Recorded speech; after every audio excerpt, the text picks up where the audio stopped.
মেয়েদের গালে থাপ্পড় মেরে কি মজা, নরম গাল থাপ্পড় মেরে শান্তি। ইচ্ছে করতেছে আরো থাপ্পড় মারি। কিছু বুঝলেন না তো? তো চলুন ফ্ল্যাশব্যাকে যাই। আর কোনোদিন যেন আমার পেছনে না দেখি। আমি কি কুত্তা যে তোর মতো কুত্তির পিছনে যাব? কি আমি কুত্তি? তুই কুত্তি না হলে কলেজের ছেলেগুলো তোর পিছনে কুত্তার মতো ঘুরঘুর করতো না।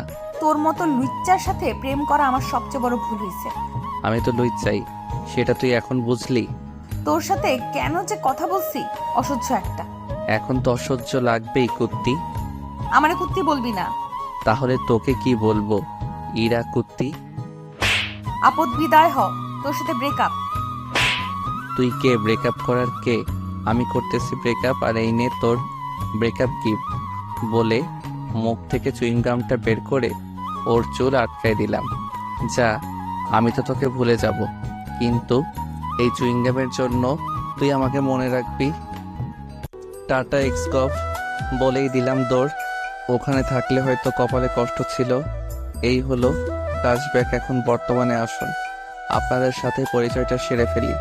আমি ইমন, ইন্টার সেকেন্ড ইয়ারে পড়ি। বাবা মার দুই মাত্র সন্তান। বর্তমানে এলাকার বাইরে আছি।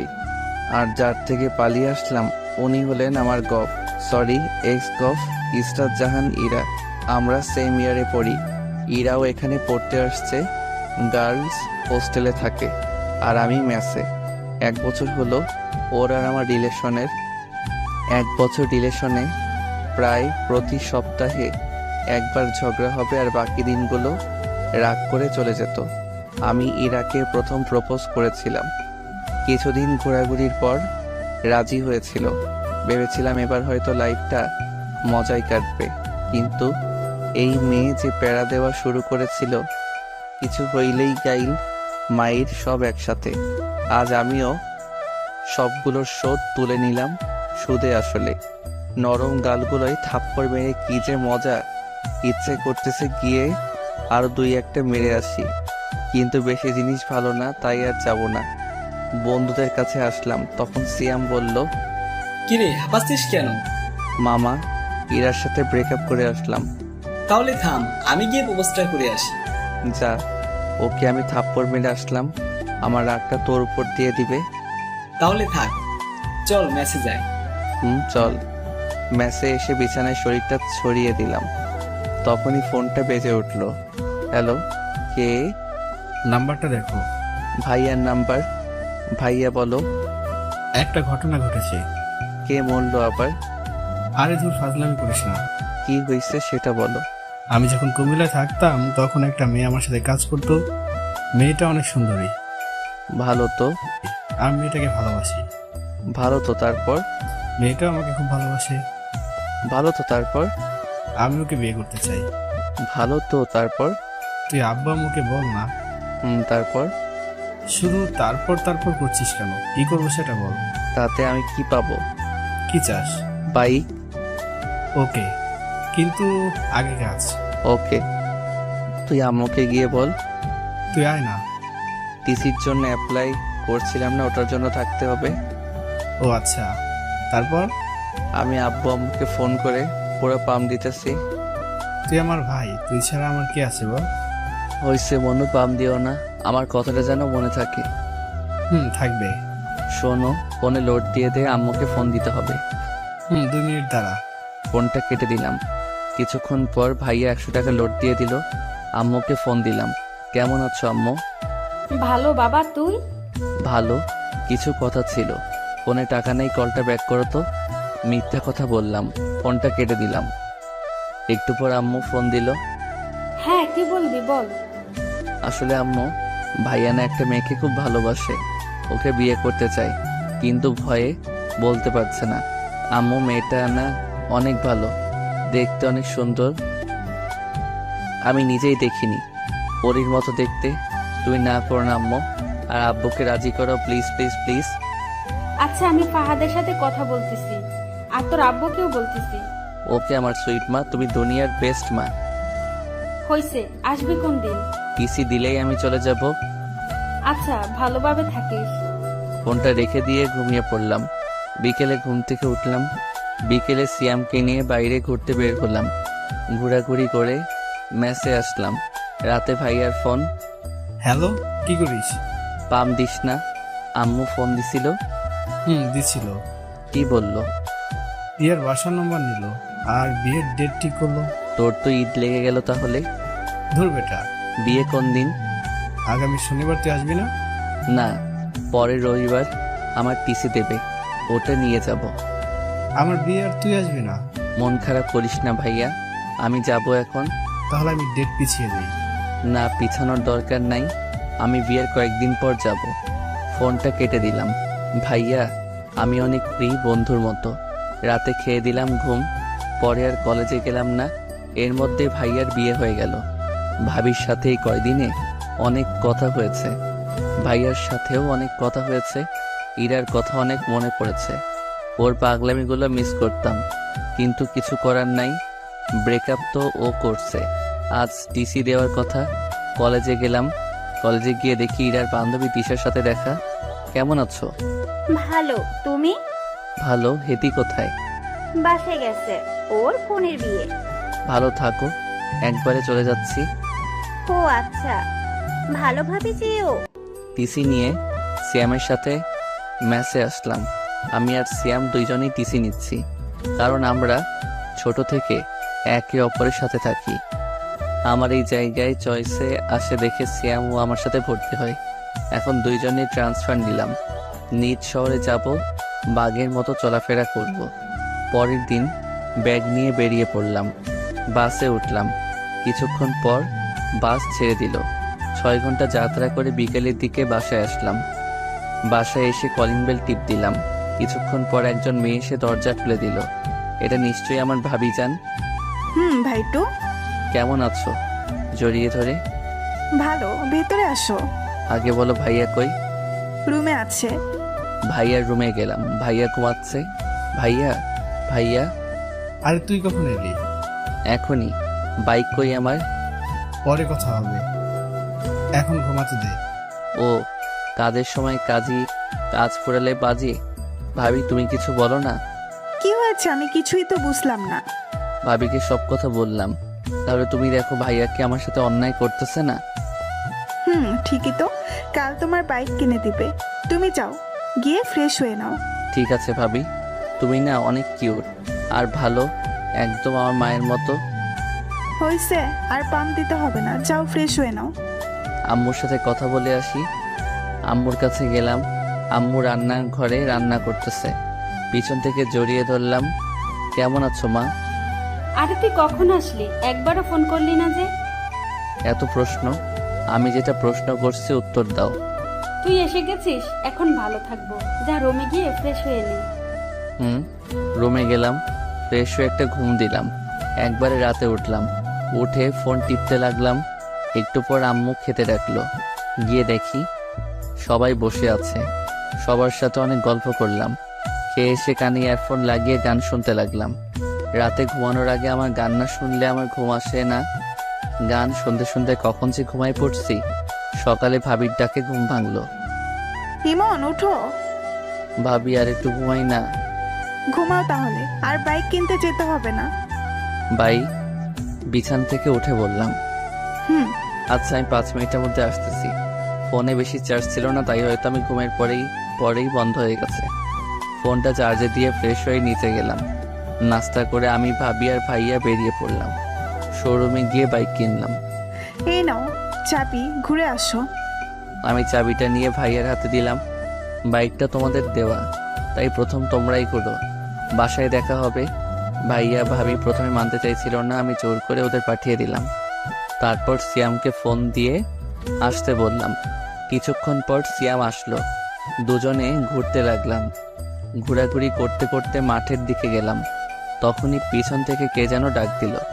পিছনে তাকিয়ে দেখি মিতু। কি রে, কেমন আছিস? ভালো, তুই? ভালো। কোন দিন আসলি তোরা? কালকে আসছি। চল বসে গল্প করি। 3 জন মিলে মাঠে বসে গল্প করলাম। দুপুরে বাসায় এসে খাওয়া দাওয়া করে দিলাম ঘুম। বিকেলে উঠে বাইরে বেরিয়ে পড়লাম। সন্ধ্যায় বাসায় আসলাম। ভাবি আর ভাইয়ার সাথে বসে অনেকক্ষণ ধরে গল্প করে খাওয়া দাওয়া করলাম। এভাবেই 1 সপ্তাহ কেটে গেল। ভাবির সাথে খুব ভালো সম্পর্ক গড়ে উঠল। ভাবি আমাকে নিজের ভাইয়ের চোখে দেখে। আমার কোনো বোন আর ভাবির কোনো ভাই না থাকায় ভাবি আমাকে ভাই বলেই ডাকে, কিন্তু আমি ভাবি বলেই ডাকি। এর মধ্যে কলেজে ভর্তি হয়ে গেলাম। ইমন ওঠ, কলেজে যাবি না? হুম কখন কলেজ ছুটি দিবে? হুম কি হুম হুম? ওঠ, না হলে গায়ে জল ঢেলে দিব। উঠতেছি তো। উঠে ফ্রেশ হয়ে নাস্তা করে বাইকটা নিয়ে কলেজে আসলাম। ক্লাস শেষ করে বাইরে আসলাম, তখনই ভাবির ফোন। কলেজ থেকে ক্লাস করে বের হতেই ভাবির ফোন। হ্যালো ভাবি। ভাই, আমার একটা কাজ করে দিতে পারবি? বলো। আমার বোন আজ আসবে, তুই যদি ওকে একটু স্টেশন থেকে নিয়ে আসতি। আচ্ছা, কিন্তু আমি চিনব কেমন করে? ও নীল ড্রেস পরে আছে, একটু তাড়াতাড়ি যা ভাই, আমার ও ওয়েট করে আছে। বলেই ভাবি ফোন কেটে দিল। বন্ধুদের থেকে বিদায় নিয়ে স্টেশনে আসলাম। এখানে তো অনেক মেয়ে নীল ড্রেস পরে থাকতে পারে, কিন্তু ভাবির বোনকে চিনব কেমন করে? কিছুক্ষণ ঘোরাঘুরি করার পর একটা নীল ড্রেস পরা মেয়ে দেখতে পেলাম, কিন্তু মাথা নিচু করে বসে আছে। আমি তার কাছে গেলাম। এটাই হয় মনে হয়, কিন্তু এভাবে বসে আছে কেন? এই যে বিয়ান সাহেব, ভিক্ষা করা হলে বাসায় যাই। মেয়েটা মাথা তুলে আমার দিকে তাকালো। মেয়েটাকে দেখে তো আমার তো শখ খেয়ে মরে যাওয়ার অবস্থা। কুত্তা, তুই এখানে? ওই কুর্তি, আমি এখানে আমার ভাবির বোনকে নিয়ে আসতে এসেছি, কিন্তু তুই এখানে কেন? আমি আমার বোনের বাসায় এসেছি। তোর বোনের নাম কি? রিয়া। আর দুলাভাই? ফাহাদ। What the Fahad? হাই রে ফোডা কপাল, শেষমেশ আমার এক্স কিনা আমার ভাইয়ের শালি। উপরওয়ালা ঠাডা ফেলাও আমার উপর। কিরে চুপ কেন? কি বলবো, সবই কপাল। চল এখন। আমি কেন যাব তোর সাথে? তোকে এখনো জুতা মারিনি, তোর কপাল। আমার সাথে যাবি কারণ দুর্ভাগ্যবশত তোর বোন আমার ভাবি, আর আমার ভাইয়ের তুই শালি। আমার কথা শুনে এরার উপর ঠাডা পড়ার মতো অবস্থা। আমি এই বিয়ে মানি না। আমি এক্ষুনি আপুকে বাসায় নিয়ে যাব। তাই নাকি? যে আমি আমার ভাইয়ের আবার বিয়ে দিব? আমার কথাটা শুনে ইরা চুপ করে রইল। কি বাসায় যাবেন না ফিরে যাবেন? ইরা ব্যাগটা নিয়ে উঠে দাঁড়ালো আর সামনের দিকে হাঁটা শুরু করলো। ও সামনে সামনে হাঁটছে আর আমি পিছনে পিছনে। আমি বাইকের কাছে এসে থেমে গেলাম, কিন্তু ও হাঁটতে থাকলো। এই ম্যাডাম, বাইক এখানে? ও পিছনে তাকালো, আবার আমার কাছে আসলো। আমি বাইক স্টার্ট দিলাম, কিন্তু ও দাঁড়িয়েই রইল। কি হলো? ওটার ইচ্ছে আছে কি? ইরা কোনো কথা না বলে বাইকে উঠে বসলো। বাসার দিকে যেতে লাগলাম, তখন ইরা বলল, শোন, আপু যেন না জানে যে তুই আমাকে চিনিস আর আমাদের সম্পর্ক ছিল। সেটা তুই না বললে আমিই বলতাম। ভালো। বাইক চালাচ্ছিলাম, হঠাৎ করে সাইড মিররে ইরার চেহারাটা দেখলাম। বাতাসে চুলগুলো উড়ছিল আর ইরা ওগুলো হাত দিয়ে ঠিক করছিল। খুব সুন্দর লাগছিল। চুইংগামের জন্য একটা নতুন হেয়ার কাটিং দিতে পারলি, একটা থ্যাঙ্কসও দিলি না। কুত্তা, ওই দিন যদি তোরে পাইতাম, জানিস আমার চুইংগাম ওঠাতে কত কষ্ট হয়েছে। ভালো তো। ইরা আর কোনো কথা বলল না। বাসার সামনে আসতেই রাস্তায় মিতুর সাথে দেখা। মিতু দেখার সাথে সাথে ডাক দিল, কই যাস? মার্কেটে যাব একটু। এটা কে? ভাবির বোন। আমাকে একটু মার্কেটে নিয়ে যাবি? তুই দাঁড়া, আমি নামিয়ে দিয়ে আসছি। আচ্ছা, তাড়াতাড়ি আয়। আমি বাইকটা নিয়ে বাসার সামনে আসলাম। ভিতরে যান, আমি আসছি।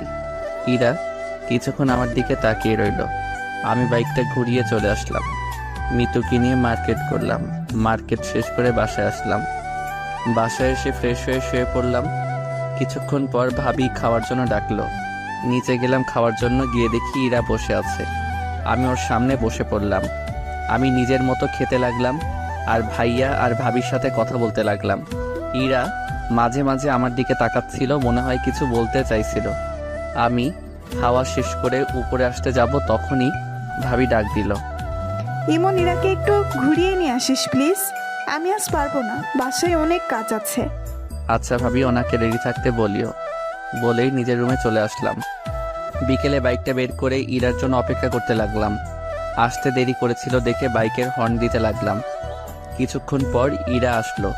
সাদা ড্রেস, কপালে কালো টিপ, খোলা চুল, জাস্ট অসাম লাগছিল ওকে।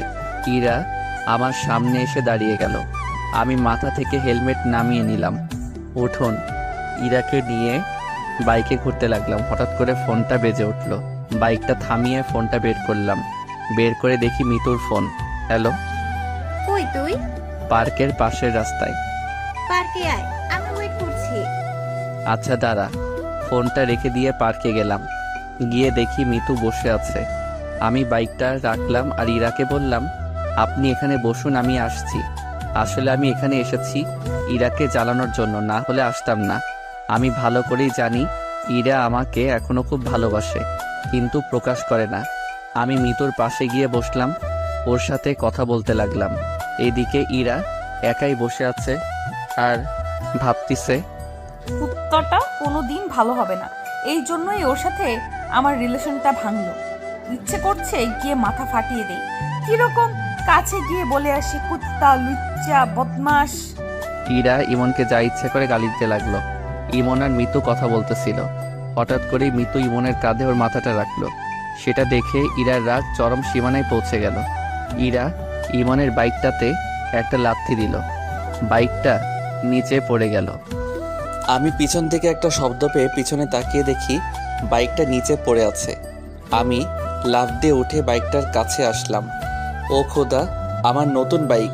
ইরা তখন সাইড থেকে একটা লাঠি দিয়ে বাইকের পিছনের ইন্ডিকেটরে মারলো। সাথে সাথে ওটা ভেঙে পড়ে গেল। ওই খাড়া খাড়া আমার নতুন বাইক রে ভাঙার সাহস কেমনে হয় তোর কুত্তি? কুত্তা, তোর বাইকরেও ভাঙবো আর তোকেও। বলেই আমার পায়ে লাঠি দিয়ে মারল। এত জোরে মেরেছে যে পায়ে লাগার সাথে সাথে ব্যথা শুরু হয়ে গেল। আরে আরে লাগছে তো। একে তো আমার বাইক ভাঙছস, তার উপর আমাকে মারলি। আজ তোকে ছাড়বো না। আমাকে মারা, আজ তোকে ছাড়বো না বলেই ওর হাতের লাঠিটা নিয়ে ফেলে দিলাম। ওর কোমরে হাত দিয়ে ওকে টান দিয়ে নিজের কাছে নিয়ে আসলাম। ইরা ছাড়ার জন্য ছটফট করছে। কুত্তা, ছাড় আমায়। আমিও ওর ঠোঁটে হাত দিয়ে চুপ করতে বললাম। ইরার ঠোঁটের কাছে ঠোঁট নিয়ে গেলাম। ইরা বড় বড় চোখ করে আমার দিকে তাকালো। ওর আরও কাছে যেতে নিজের চোখ বন্ধ করে ফেললো।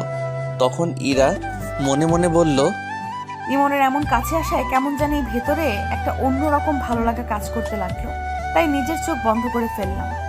আমিও ঠোঁটের কাছে ঠোঁট নিয়ে গেলাম। ওর নিঃশ্বাসের শব্দ স্পষ্ট শুনতে পাচ্ছিলাম। ওর কাছে যাওয়ায় ও আরো জোরে নিঃশ্বাস নিতে লাগলো। ওর ঠোঁটগুলো যেন আমাকে টানতে লাগলো। ওর ঠোঁটগুলো গোলাপের পাপড়ির মতো লাগছিল। আমি ওর ঠোঁটের সাথে ঠোঁট মিলিয়ে দিলাম। ইরাকে কিস করার সাথে সাথে ও চোখ খুলে ফেলল। তখন ইরা মনে মনে বলল, ইমন কিস করার সাথে সাথে কেমন যেন একটা ভালো লাগার অনুভূতি কাজ করতে লাগলো।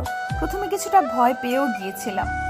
3 মিনিট পরে ইরাকে ছেড়ে দিলাম। দুজনে হাঁপাতে লাগলাম। আজ প্রথম ইরাকে কিস করলাম। কুত্তা, তুই আমাকে কিস করলি কেন? তুই আমার বাইক ভাঙতে চাইছিলি কেন? আমার ইচ্ছে হয়েছে, আমি ভাঙছি। আমারও ইচ্ছে হয়েছে, আমি কিস করছি।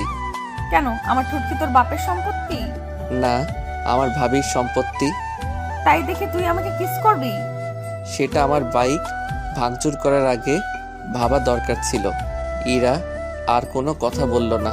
মিতুর কথা মনে পড়তেই আমি মিতুর কাছে আসলাম। মিতু ফোন টিপতেছে। তাহলে পিছনে কি হয়েছে ও হয়তো দেখেনি। তখন মিতুকে জিজ্ঞেস করলাম, কি রে, কি করিস? তুই কই গেলি তখন? একটা কাজ ছিল, বাসায় যাব, চল। চল। মিতুকে বিদায় দিয়ে ইরার কাছে আসলাম। ইরা গাছের সাথে হেলানি দিয়ে দাঁড়ায় আছে। আমি বাইকটা তুলে স্টার্ট দিলাম। ইরা পিছনে এসে বসলো। ইরার সাথে লজ্জায় কোনো কথা বলার ইচ্ছে হচ্ছে না। কেমন করে কি যে হয়ে গেল ইরা ভাবতে লাগলো। ইমন কি তাহলে এখনো আমাকে ভালোবাসে? আমি তো এখনো ওকে ভালোবাসি, কিন্তু কুত্তাটা বুঝলে তো সবসময় ওর লুচ্চামি করতেই হবে। মনে হচ্ছে গলা টিপে মেরে ফেলি বাদরটাকে। আমি নিজেও ভাবতে পারিনি ইমন আমাকে কিস করবে। এসব ভাবতে ভাবতে ইরার ঠোঁটের কোণে একটা মুচকি হাসি ফুটে ওঠে।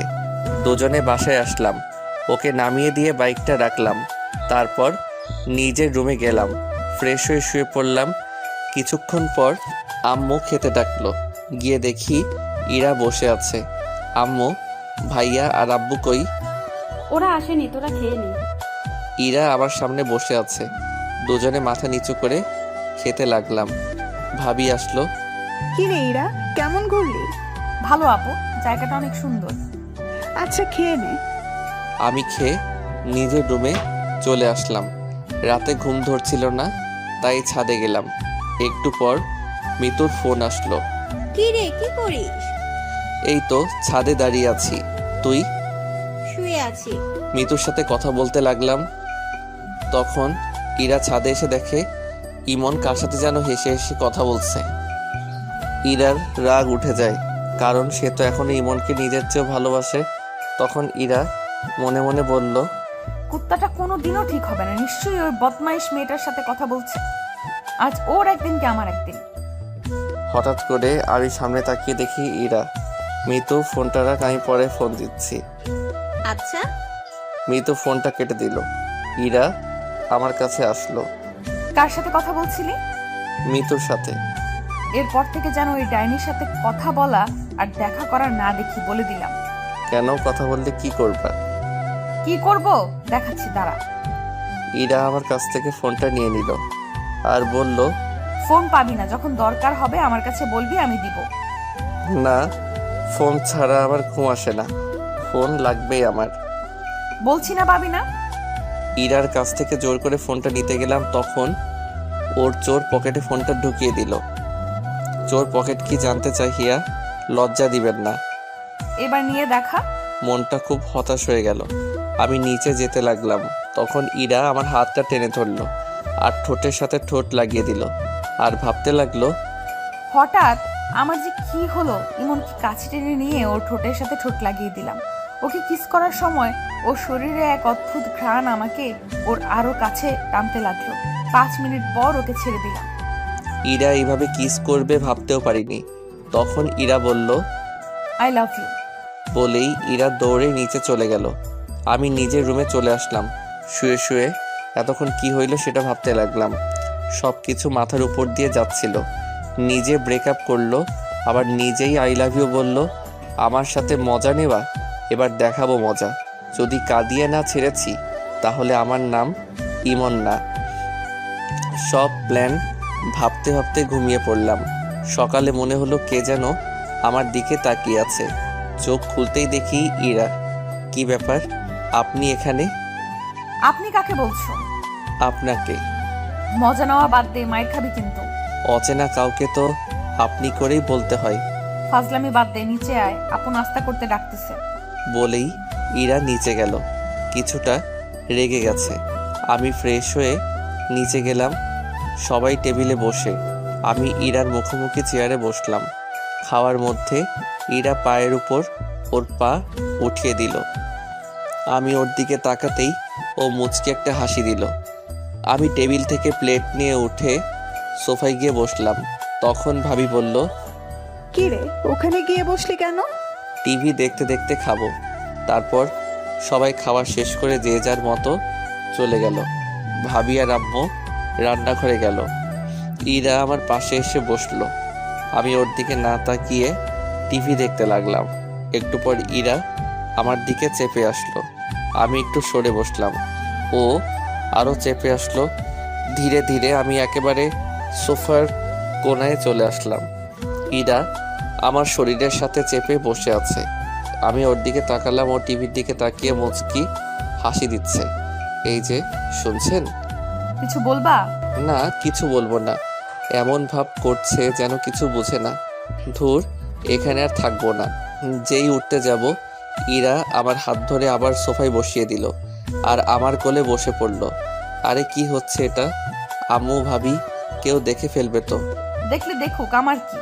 এখন চুপ থাকো, টিভি দেখতে দাও। ধুর বাল, ভালো লাগে না। না পারছি উঠতে, না পারছি বসে থাকতে।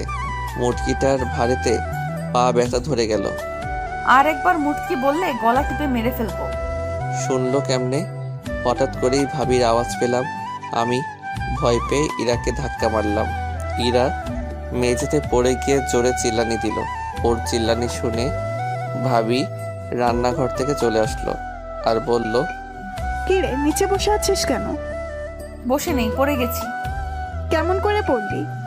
এই রে, এবার যদি বলে দেয় আমি ধাক্কা মেরে ফেলে দিছি। তখন আমি ভাবিকে বললাম, পা পিছলে পড়ে গেছে ভাবি। ও যা, রুমে গিয়ে রেস্ট নে। তখন ইরা ভাবিকে বলল, তোর কি তার ছিঁড়া? দেখতে পারতেছিস না? উঠতে পারতেছি না, রুমে যাব কেমন করে? ইমন ভাই, তুই একটু রুমে দিয়ে আয় না, আমাকে রান্নাঘরে যেতে হবে। না ভাবি, আমি পারবো না। যা না ভাই একটু, তুই তো আমার সুইট ভাই। হইছে আর মাখন মারতে হবে না, আসুন। ইরার দিকে হাত বাড়িয়ে ইরা হাত ধরে উঠতে গিয়ে আবার বসে পড়লো। কি হলো? উঠতে পারছি না। তাহলে কেমনে নিয়ে যাব? কোলে করে নিয়ে যাও। না, পারবো না। তখন ভাবি বলল, যা না ভাই আমার, প্লিজ প্লিজ। আচ্ছা আচ্ছা ঠিক আছে। ভাবি রান্নাঘরে চলে গেল। আমি ইরাকে কোলে তুলে নিলাম। ইরাকে মুচকে মুচকে হাসছে। আমি ওকে ওর রুমে নিয়ে গেলাম। ও আমার গলা জড়িয়ে ধরেছিল। ওকে বিছানায় শুয়ে দিয়ে উঠতে যাব, কিন্তু ও আমাকে জড়িয়ে ধরে শুইল। কি হলো, ছাড়েন। না, আগে পাপ্পি দাও, তারপর ছাড়বো। না, পারবো না। তাহলে আমিও ছাড়বো না। আমি ইরাকে নিজের থেকে জোর করে ছাড়িয়ে চলে আসতে যাব, তখনও হাত টান দিয়ে দিল। আমি ওর উপর পড়ে গেলাম। ইরা নিচে, আমি ওর উপরে। ইরা আমাকে জড়িয়ে ধরলো। মেয়েদের শরীর এত নরম আগে জানতাম না। দয়া করে কেউ খারাপভাবে নেবেন না প্লিজ। আমি ইরার শরীরের সাথে মনে হয় মিশে গেছি। কি করছেন, ছাড়েন। কেউ এসে যাবে তো। আগে পাপ্পি। পারবো না। আচ্ছা, আমি নিজে নিয়ে নিচ্ছি। যে ইরা আমার ঠোঁটের কাছে ঠোঁট নিয়ে আসতে লাগলো। ভাবি, তুমি এখানে? কথাটা শুনে ইরা আমাকে ছেড়ে দরজার দিকে তাকালো। এই সুযোগে আমি পালিয়ে এলাম। কুত্তা, আমাকে টুপি পরানো, পরে দেখে নিব। আমি ওখান থেকে চলে আসলাম। নিজের রুমে এসে ফোন টিপতে লাগলাম। বিকেলে মিতুর ফোন আসলো। কই আছিস? বাসায়। দেখা করতে পারবি? কোথায়? বড় মাঠে। আচ্ছা, একটু দাঁড়া, আমি যাচ্ছি। বাসা থেকে বাইকটা নিয়ে বেরিয়ে পড়লাম। ইরার সাথে দেখা হয়নি, চুপচাপ চলে আসলাম। দেখতে পেলে কি যে করতো। মিতুর কাছে আসলাম। মিতুর সাথে অনেকক্ষণ গল্প করলাম। সন্ধ্যার দিকে হঠাৎ ফোনটা বেজে উঠল। বের করে দেখি ভাবির ফোন। হ্যালো। কই তুই? আমি তো মার্কেটে আসলাম একটু। বাসায় আয় তাড়াতাড়ি। আচ্ছা। মিতুকে ওর বাসায় নামিয়ে দিয়ে বাসায় আসলাম। ফ্রেশ হয়ে ভাবির রুমে গেলাম। গিয়ে দেখি ইরা আর ভাবি গল্প করতেছে আর চা খাচ্ছে। তখন আমি ভাবিকে বললাম, ভাবি ফোন দিলে যে? সেই কখন বের হয়েছিস না বলে, তাই ফোন দিলাম। বস, তোর জন্য চা নিয়ে আসি। ভাবি চা আনতে গেল। আমি সোফায় বসে ফোনটা বের করে টিপতে লাগলাম। ইরা আমার সামনে এসে ফোনটা কেড়ে নিয়ে বিছানায় ছুঁড়ে মারলো আর রাগী গলায় বলল, কই ছিলি? মিতুর সাথে দেখা করতে গেছিলাম, ও ফোন দিছিল। ওকে জ্বালানোর জন্য বললাম। তুই ওই ডাইনির কাছে গিয়েছিস কেন? আমার ফ্রেন্ডের সাথে আমি দেখা করতে যাব, সেটা স্বাভাবিক ব্যাপার। না, দেখা করতে যাবি না। ওই মেয়ের নজর ভালো না। 2 দিন দেখে বুঝে গেলেন ওর নজর খারাপ।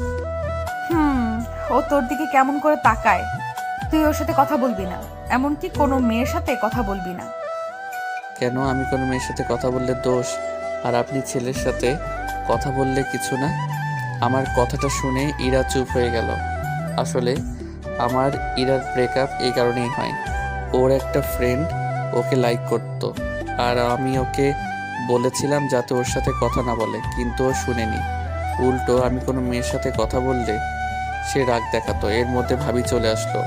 ভাবি আসাতে ইরা নিজের জায়গায় গিয়ে বসলো। এই নে চা। দাও। ভাবির সাথে অনেক গল্প করলাম। রাতে খাবার টেবিলে ইরা আমার দিকে মাঝে মাঝে তাকাচ্ছিল, কিন্তু কিছু বলছিল না।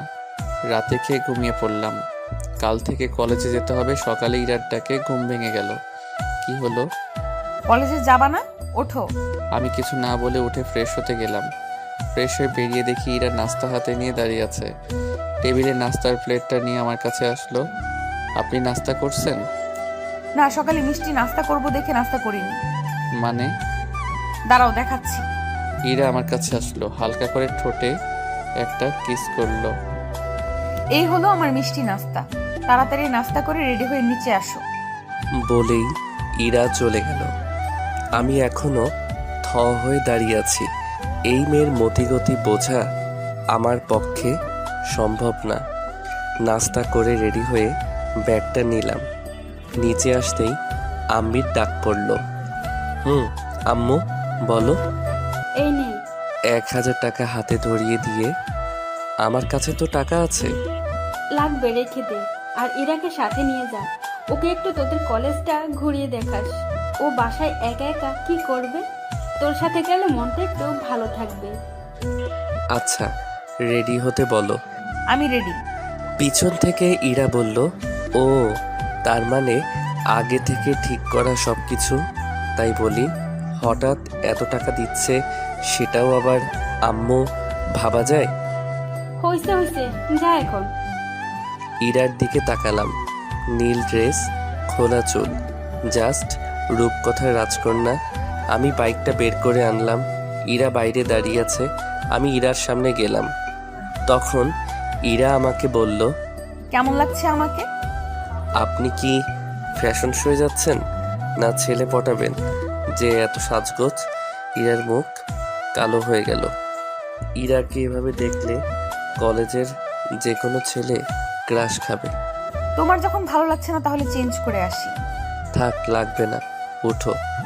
ইরা উঠে বসে আমাকে শক্ত করে জড়িয়ে ধরলো। ইরাকে নিয়ে কলেজে আসলাম। বাইকটা পার্ক করে সিয়ামের কাছে আসলাম। সিয়াম ওর মামার বাসায় ছিল। তখন সিয়াম বলল, কিরে এরা এখানে? সিয়ামকে সব বললাম। ভাই তোর ভাগ্য বলতে হবে।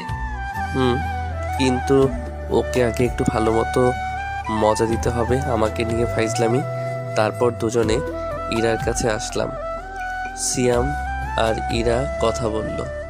আমি ইরাকে বললাম, আচ্ছা এখানে থাকুন, আমরা ক্লাস করে আসছি। তখন ইরা বলল, আমি কি করব এখানে? চত্বরে বসে থাকুন। আমি একা বসে থাকবো? থাকুন, আমি ক্লাস করে চলে আসব। আমি আর সিয়াম ক্লাসের দিকে যেতে লাগলাম। পিছনে ফিরে দেখি ইরা বসে আছে, আর কিছু ছেলে ওর দিকে যাচ্ছে, হয়তো কথা বলবে। ছেলেগুলো ইরার কাছে গিয়ে কি যেন কথা বলছিল। আমি আর সিয়াম ক্লাসে না গিয়ে ওদের কাছে গেলাম আর বললাম, কি হয়েছে ভাইয়া? আরে ইমন ভাই, তুমি এখানে? কি হয়েছে? আসলে ভাই আমার ফ্রেন্ড এই আপুকে অনেক পছন্দ হয়েছে, তাই কথা বলতে আসছিলাম। ওটা তোদের ভাবি হয়। ভাই আগে বলবা তো, ভুল হয়ে গেছে, আর হবে না। আপু মাফ করে দেন প্লিজ। ছেলেগুলো চলে গেল। তখন সিয়াম আমাকে বলল, তোকে আজ ক্লাস করতে হবে না, তুই ওকে নিয়ে ঘুরে আয়। বাইকটা নিয়ে আসি। বাইকটা নিয়ে ইরার সামনে আসলাম। ইরা উঠে শক্ত করে জড়িয়ে ধরল। সবাই আমার দিকে তাকিয়ে আছে। ভাবিজি রোমান্স বাইরে গিয়ে কইলেন, এটা ক্যাম্পাস। বলেই সিয়াম দৌড়ে চলে গেল। আমি বাইকটা জোরে টান দিলাম। বাইকের মেয়ে পার তো দেখাতে হবেই। সারাদিন ইরাকে নিয়ে বাইকে ঘুরলাম। ইরা সারাদিনে অনেক বক বক করেছে। বিকেলের দিকে বাসায় আসলাম। এসে ফ্রেশ হয়ে ঘুম দিলাম। সন্ধ্যায় ঘুম থেকে উঠে পুরো অবাক হয়ে গেলাম। ইরা আমাকে জড়িয়ে ধরে শুয়ে আছে, কিন্তু ও এখানে কখন এলো?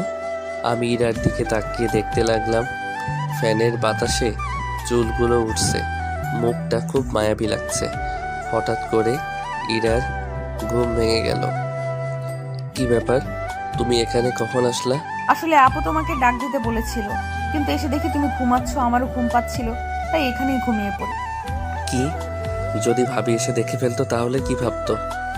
যা ভাবার তাই ভাবতো। এখন উঠে ফ্রেশ হয়ে নিচে আসো। আমার কপালে একটা পাপ্পি দিয়ে ইরা চলে গেল। মেয়েটার মায়ায় আরো পড়ে যাচ্ছি। কি যে করি, ওকে কষ্ট দিতে পারছি না। আমি যাকে ভালোবাসি তাহলে কষ্ট কেমন করে দেই, আর ওর থেকে দূরে থাকতে পারবো না। কালকে ওকে সব বলবো। উঠে ফ্রেশ হয়ে নিচে গেলাম। ভাবি আর ইরা আর আম্মু বসে কি যেন বলাবলি করছে। আমি যেতেই চুপ হয়ে গেল। তখন আম্মু বলল, ঘুম হলো? তারপর ভাবি বলল, খুব ভালো ঘুম হয়েছে তাই না? কি বলছো কিছুই বুঝতেছি না। আপনাকে আর কিছু বোঝা লাগবে না, বসো এখানে। আমি গিয়ে ভাবির পাশে বসলাম। তখন আম্মু বলল, তোরা গল্প কর, আমি রান্নাঘরে যাই। আম্মু রান্নাঘরে চলে গেল। তখন ভাবি বলল, আমিও যাই, আম্মুকে সাহায্য করি। ভাবিও চলে গেল। আমি বসে ফোন টিপতেছি আর টিভি দেখতেছি। হঠাৎ ইরা এসে আমার কোলে শুয়ে পড়ল আর টিভি দেখতে লাগলো। আর কি করছো, ভাবি এসে যাবে তো। আসলে আসুক, আমার কি। ইরা টিভি দেখতে লাগলো আর আমি রান্নাঘরের দিকে তাকিয়ে রইলাম, ভাবি আসছে কিনা। ইরার দিকে তাকালাম, ইরা টিভি দেখতে ব্যস্ত। ইচ্ছে করছে ইরার মাথায় হাত বুলিয়ে দেই, কিন্তু কেন জানি সাহস হচ্ছিল না, তাই চুপচাপ বসে রইলাম। একটু পর ইরাকে ভাবি রান্নাঘর থেকে ডাক দিল। ইরা উঠে রান্নাঘরে চলে গেল। একটু পর 1 কাপ চা হাতে নিয়ে আসলো, এনে আমাকে দিল আর পাশেই বসে পড়ল। অর্ধেক চা খেতেই ইরা কাপটা নিয়ে বাকিটা চা খেতে লাগলো। আমি ওর দিকে তাকিয়ে রইলাম। তখন ইরা বলল, কি হলো, এইভাবে তাকিয়ে আছো কেন? না এমনি। বজ্জাত কোথাকার চায়ের কাপটা নিয়ে নিল। রাতে খাবার খেয়ে রুমে আসলাম। এসে গান শুনতে শুনতে ঘুমিয়ে পড়লাম। সকালে ঘুম থেকে উঠে ফ্রেশ হয়ে নিচে গেলাম। ইরা নাস্তার টেবিলে বসে আছে, আমিও বসে পড়লাম।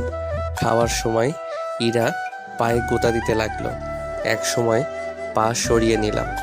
ইরার পা চেয়ারের সাথে লাগলো, তাই হয়তো ওর মুখ কালো হয়ে গেল। আমি নাস্তা করে কলেজে আসলাম। আজ ইরা কলেজে আসেনি, কারণ ওর ভাবির সাথে মার্কেটে যাওয়ার কথা ছিল। কলেজে ক্লাস করে বের হচ্ছি, তখনই মিতু আসলো। কালকে ওই মেয়েটার সাথে খুব ঘুরলি। কেন, কি হয়েছে? না, তোকে একটা কথা বলার ছিল। কি কথা বল। এখানে না, বিকেলে পার্কে আয়। আচ্ছা চল, তোকে নামিয়ে দিই। মিতুকে বাসায় নামিয়ে দিয়ে বাসায় আসলাম। তখন আম্মু বলল, কই ছিলি? কলেজে। কই আবার থাকবো। তোর বাইকের পেছনে মেয়েটা কে ছিল? ও, ওটা আমার ফ্রেন্ড হয়। আর কোনোদিন যেন কোনো মেয়েকে বাইকের পেছনে নেওয়া না দেখি, আর কোনো মেয়ের সাথে প্রেম টেম করা যেন না শুনি। আম্মু, আমার রুমে চলে আসলাম। এসে দেখি ইরা আমার বিছানায় বালিশে মুখ লুকিয়ে কান্না করছে। কি ব্যাপার, তুমি এখানে আর কান্না করতেছো কেন? ইরা কান্না করেই যাচ্ছে। আমি ওর কাছে গিয়ে ডাক দিলাম। ও উঠে সোজা আমার শার্টের কলার ধরলো। তোকে না বলেছিলাম কোনো মেয়ের সাথে কথা বলবি না, কিন্তু তুই তো ওই ডাইনির সাথে বাইকে ঘুরোঘুরি করতেছিস। বলে ইরা কান্না করতে লাগলো। আরে, আমি তোকে বাসায় নামিয়ে দিতে গেছিলাম। তোকে বাসায় নামিয়ে দিতে হবে কেন? ওর কি হাত পা নেই? ও চলতে পারে না? রিক্সায় যাবে, অটোতে যাবে, তোর বাইকে কেন? আর নিব না, হইছে, এবার কলার ছাড়ো, লাগছে। ইরা আমাকে টান দিয়ে বিছানায় নিয়ে আসলো আর বুকের উপরে মাথা রেখে শুয়ে পড়লো। চুপচাপ থাকবি, আমাকে শুয়ে থাকতে দে। ঠিক আছে, সারাদিন না খেয়েছিলাম, এখন না খেয়ে শুয়ে থাকি। ইরা আমার মুখ তুলে তাকালো, তারপর আমার কাছে এসে ঠোঁটের সাথে ঠোঁট লাগিয়ে দিয়ে চুষতে লাগলো। পুরো 5 মিনিট পর ছেড়ে দিল। দুজনেই হাঁপাতে লাগলাম। এবার হইছে, এখন চুপচাপ শুয়ে থাকবি। ইরা আমার বুকে শুয়ে পড়ল। এক সময় ইরা ঘুমিয়ে পড়ল। আমি ওকে রেখে ফ্রেশ হয়ে নিচে এসে খাওয়া দাওয়া করলাম। তখন আমি ভাবিকে বললাম, ভাবি, আমি তোমার ঘরে গিয়ে ঘুমালাম। কেন, তোর ঘরে কি হয়েছে? তোমার বোন শুয়ে আছে। তাতে কি হয়েছে? তুইও ওই ঘরে গিয়ে ঘুমা। কি বলছো জাতা? আচ্ছা আচ্ছা, তুই আমার ঘরে গিয়ে শুয়ে পড়। আমি ভাবির ঘরে গিয়ে শুয়ে পড়লাম। বিকেলে ঘুম থেকে উঠে দেখি ইরা আমার বুকের উপর মাথা রেখে শুয়ে আছে। কি মেয়ে রে বাবা! আমি ইরাকে ডাক দিলাম। একটু পর ইরার ঘুম ভাঙলো। চোখে মুখে ঘুমের ছাপ কম, রাগেরটাই বেশি। এইভাবে তাকিয়ে আছো কেন? তোকে কি বলেছিলাম? আমার তো খিদে লাগছিল, তাই উঠে আসছিলাম। তারপরে কেন আমার পাশে গিয়ে শুয়ে পড়লি না? ভাবি বলল যে তুমি আমার রুমে শুয়ে আছো, তাই আমি যেন তার রুমে শুয়ে পড়ি। তাই আমি এখানে এসে শুয়ে পড়ছিলাম। দোষ করতে আবার বড় বড় কথা। এখন চলো, আমাকে ঘুরতে নিয়ে যাবে। কিন্তু আম্মু যে বাইকে মেয়ে উঠতে মানা করছে। সেটা অন্য মেয়ে ওঠাতে মানা করছে, আমাকে না। কেন? তোমার আম্মুকে গিয়ে বলো, আমি কি জানি। আমি রেডি হতে গেলাম। ইরা রেডি হতে গেল। আমি আম্মুর কাছে গেলাম।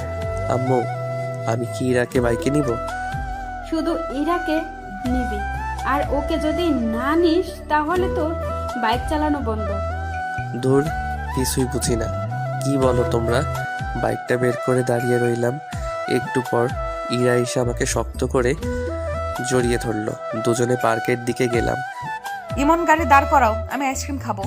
আমি গাড়ি দাঁড় করিয়ে ওকে আইসক্রিম কিনে দিলাম। তুমি এখানে একটু দাঁড়াও, আমি ভিতর থেকে আসছি। আচ্ছা, তাড়াতাড়ি আসো। আমি পার্কের ভিতরে এসে দেখি মিতু বসে আছে। আমি ওর পাশে গিয়ে দাঁড়ালাম। কিরে, কখন এলি? একটু আগে।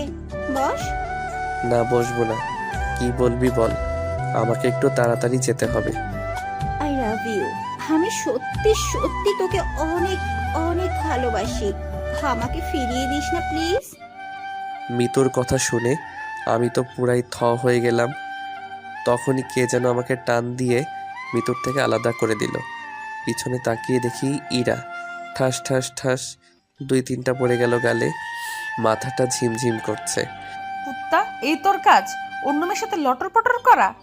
তখন ইরাকে মিতু বলল, এই, তুই ওকে মারলি কেন? আমি এখানে তোমার সাথে কথা বলছি না, সে চুপ থাকলে ভালো হয়। মানে কি বলতে চাস?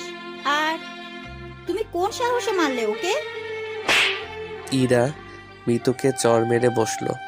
আমি তো দেখেই অবাক। বলছিলাম না চুপ থাকতে? ইরাকে সাইডে নিয়ে আসলাম। তুমি ওকে মারলে কেন? তুই ওকে জড়িয়ে ধরেছিলিস কেন? ভেবেছিলাম আমার ভালোবাসা দিয়ে তোমাকে আবার কাছে টেনে নিব, কিন্তু আমি ভুল ছিলাম। তুমি হয়তো আমাকে আর ভালোবাসো না। আসলে আমি পাগল। কেন যে ভেবেছিলাম তুমি হয়তো আমাকে আগের মতো ভালোবাসো, তাই তো তোমার কাছে নিজের ভালোবাসাটা জাহির করতে গেছি। হয়তো আমার কপালে তোমার ভালোবাসা নেই। আসলে আমার মতো মেয়েকে হয়তো ভালোবাসার যোগ্যও নয়। পারলে ক্ষমা করে দিও।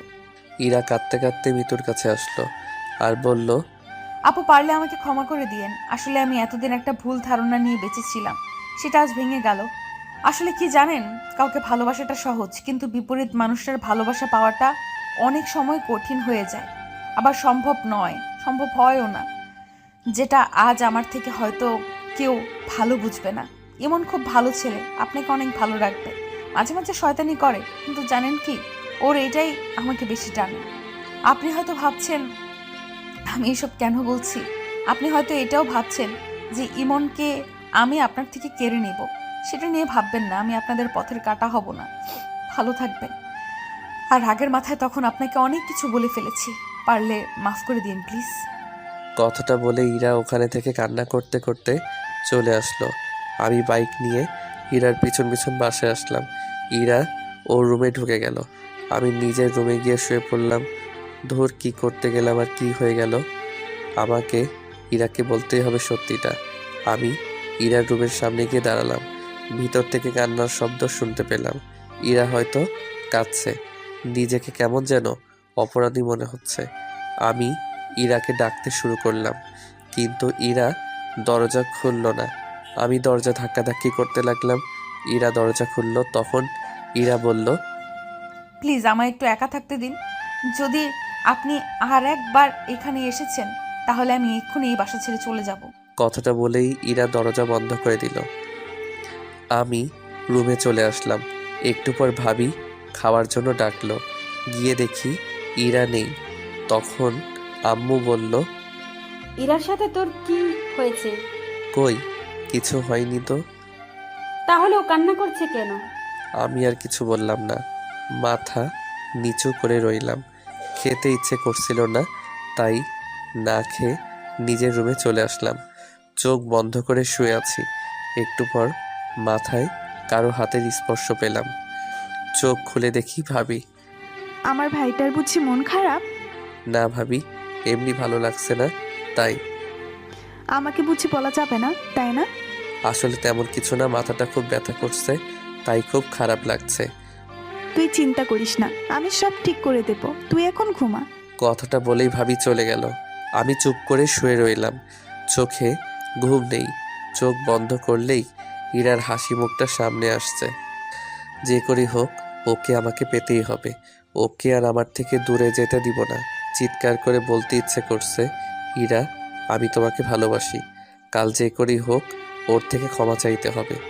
দরকার পড়লে ওর পায়ে পড়ব, কিন্তু ওকে নিজের থেকে দূরে যেতে দিব না। সারা রাত ঘুম হয়নি। ভোর রাতে ঘুমিয়ে পড়লাম। সকালে ঘুম থেকে উঠে ফোনটা হাতে নিয়ে দেখি 11টা বাজে। আমি তাড়াতাড়ি করে ইরার রুমে গেলাম। গিয়ে দেখি রুম ফাঁকা। ইরার জামা কাপড় কিছুই নেই। আমি দৌড়ে নিচে আসলাম। ভাবি ভাবি ভাবি, কি হয়েছে? ইরা কই? ও আজ সকালে চলে গেছে। অনেক আটকানোর চেষ্টা করেছি কিন্তু পারিনি। কয়টা ট্রেনে? 10টা 30-এ। আমি তাড়াতাড়ি করে বাইকটা বের করে স্টেশনের দিকে বেরিয়ে পড়লাম। সাবধানে যাস। স্টেশনে গিয়ে দেখি ট্রেন চলে গেছে। সাইডে বেঞ্চে বসে পড়লাম। চোখের কোণ দিয়ে এক ফোঁটা জল মাটিতে পড়ল। নীরবে বসে কাঁদতে লাগলাম। আজ আমার ভুলের জন্যই ইরা আমার থেকে দূরে চলে গেল। একটু পর ভাবির ফোন আসলো। হ্যালো ভাবি। কি হয়েছে তোর? তোর কণ্ঠটা এমন শোনা যাচ্ছে কেন? না কিছু না, বলো কি বলবা? পেলি ওকে? না ভাবি। আচ্ছা তুই বাসায় আয়, তোর সাথে কথা আছে। আচ্ছা, আমি এখনই আসছি। বাইকটা নিয়ে বাসার দিকে যেতে লাগলাম। মুখের সামনে শুধু ইরার ছবিটা ভেসে উঠছিল। তখনই হঠাৎ করে কোথা থেকে যেন একটা রিক্সা বাইকের সামনে চলে আসে। আমি কন্ট্রোল সামলাতে না পেরে বাইকটা রিক্সার সাথে লাগাই দিই। চোখ খুলে দেখি মাথায় হাত আর পায়ে ব্যান্ডেজ। ভাবি সাইডে বসে আছে। ভাবি, তোমরা এখানে? আর বাইকটা ঠিক আছে তো? তোর অ্যাক্সিডেন্ট করার পর একজন তোর ফোন দিয়ে আমাদের ফোন করে হাসপাতালে আসতে বলে। আজ তোর যদি কিছু হয়ে যেত তাহলে আম্মুকে মুখ দেখাতাম কি করে বল? কিছু হয়নি তো? কিছুই হয়নি। তুই জানিস তোর মাথায় হাত পায়ে কয়টা সেলাই পড়েছে? থাক, সেটা বলার দরকার নেই।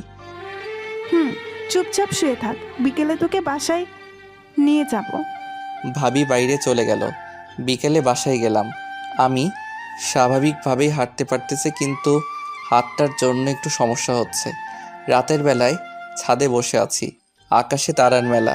হাজারো তারার ভিড়ে চাঁদটাকেই দেখছি। একটু পর কেউ পিঠে হাত দিল। পিছনে তাকিয়ে দেখি ভাবি দাঁড়িয়ে। ভাবি, তুমি এখানে? এত রাতে এখানে মনমরা হয়ে বসে আছিস এখনো? বলবি তোর কিছু হয়নি তো? আসলে ভাবি। ঠিক আছে, যদি আমাকে আপন না ভাবিস তাহলে বলতে হবে না। ভাবি, আমি ইরাকে ভালোবাসি, আর আমরা একে অপরকে অনেক দিন ধরেই চিনি।